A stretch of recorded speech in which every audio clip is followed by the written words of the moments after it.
جوڵی براون ئەو ڕۆژنامەنووسەی بێباکانە پەردەی لەسەر تاوانەکانی جێفری پستین هەڵماڵی پاش نزیکەی 15 ساڵ پەردەپۆشکردنی دۆسیەی جێفری پستین لەلایەن سیستەمی دادوەری ئەمریکاوە.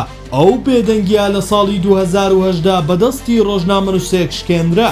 جوڵی براون بە توانایی و بەردەوامیەکەی توانی پەردا لەسەر تاوانەکانی دوورگەی شەیتان هەڵماڵێت و ڕاستیەکان بە گوێی جیهاندا بگێنێت. جوڵی براون ساڵێکی تەمەنی خۆی تەرخان کرد بۆ خوێندنەوە و لێکۆڵینەوە لە نزیکەی 10,000 بەڵگەنامە لەوانە فایلی پۆلیس و دۆسیەکانی دادگا بۆ ئەوەی تاوانەکانی جێفری پستین بە بەڵگەی بەهێز پشتڕاست بکاتەوە. لە ماوەی ئەم لێکۆڵینەوە قوڵەدا براون چاوپێکەوتنی لەگەڵ نزیکەی 6 قوربانی ئەو دۆسیە ئەنجامدا و هەروەها ڕێگەیدا بە 8 قوربانی بۆ ئەوەی باشکرا ئەزمونە دڵتەزێنەکانیان باز بکەن. ئەمەش بووە پاڵپشتیەکی گرنگ بۆ سەلماندنی تاوانەکان. با دوواداچوونە وردەکانی جوڵی براون سەلمان کە جێفری پستین چۆن بەهۆی سامان دەسەڵات و پەیوەندیە سیاسی و کۆمەڵایەتیە فراوانەکانیەوە بۆ ماوەیەکی درێژ خۆی لە سزا دەرباز کردووە.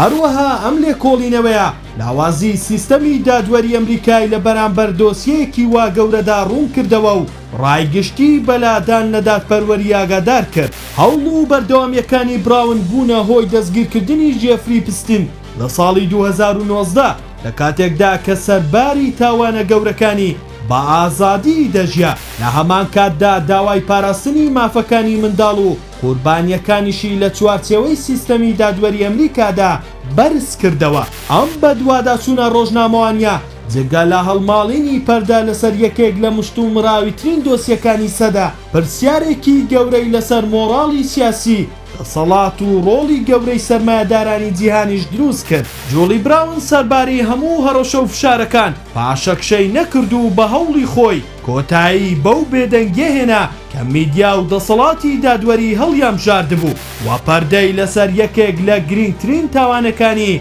سەردەمی نوێدا هەڵماڵی.